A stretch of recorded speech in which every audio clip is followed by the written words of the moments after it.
What's up, folks?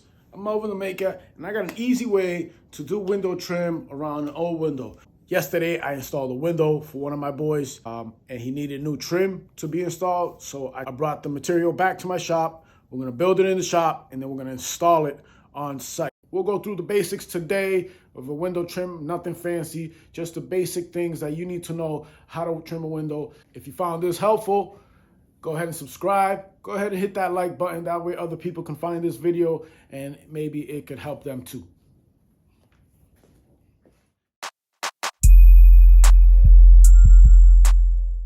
So before I left the site, I measured the rough opening and it was 65 inches tall, 38 inches wide.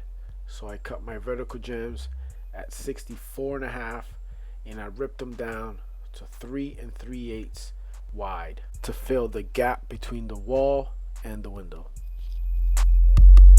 The rough opening is 38 inches. I'm at 37.5 outside to outside, right? So then this inside piece is going to be 36 inches.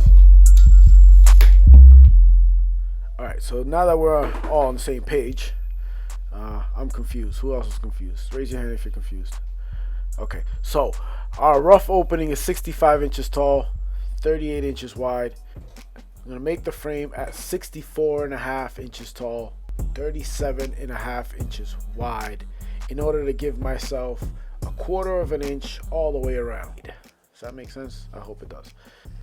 Well, anyways, what I really like about this method is that you can really add some real structural strength to your frames. These things are not going to fall apart. They're not going to flex on you. They're not going to move. If you have a busy job site, you can build them. You can build them fast. You can build them efficiently. And you can stack them somewhere. You can move them around. And it eliminates the need for even shims if you do it correctly. Whether you're making 1 or 100 of these, this is definitely the way to build your frames and to frame out your window casings. Here I'm setting the reveal that goes all the way around the window trim. The important part to keep a consistent reveal. I think I went with 3/16, and we're gonna go with 1x4 trim all the way around. And once you have them all marked out, you can get a dimension for your verticals.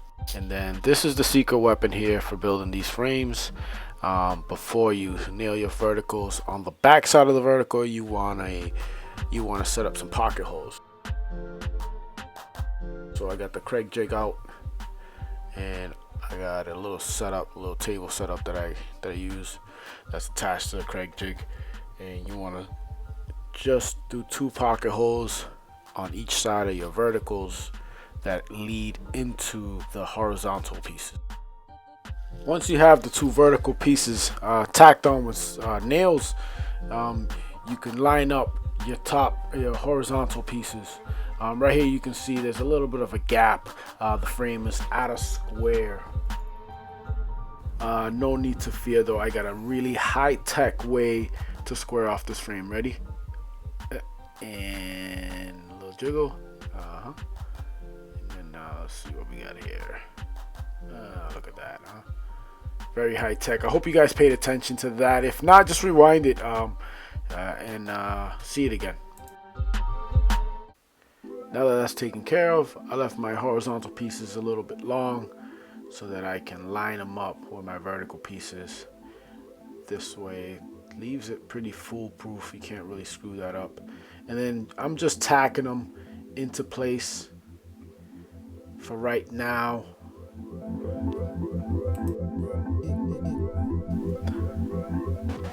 I'm gonna flip this whole frame around and just get to the other side so I can tighten things up with the pocket holes that I made earlier. This will really help me to square off the frame and just keep it square. This is a really good angle to see how these 2 pieces just really tighten up. See how those joints tighten up nice with the screws. And you know what they say, if it ain't tight, it ain't right. You know what I'm saying? You know, I don't say that. They say that, so don't get mad at me.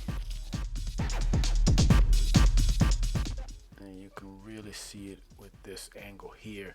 And again, this is why I do it this way. It's just a much better job when it's all said and done. Look how tight that is. That's never gonna separate on you. Glue or no glue, that will never separate on you. Alright, so check it out.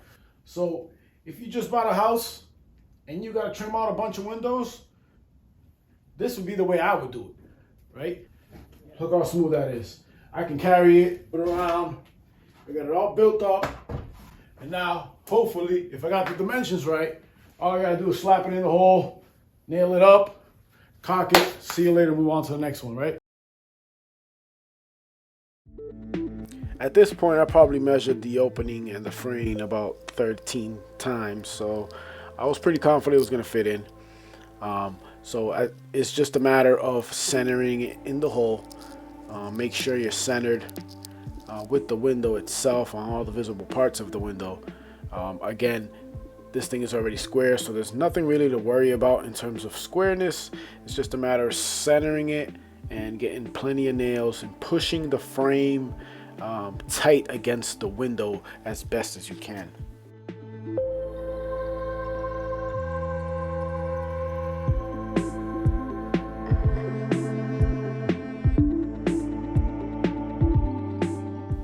And here's a closer look. As you can see, try to ignore the insulation overspray there. That's yeah, looks kind of gross. I spent I think more time wiping that shit off than actually installing the frame.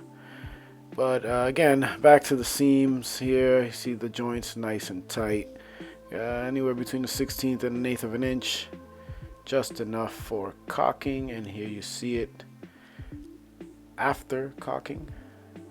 It's filled up nice seams, and yeah, worked out good.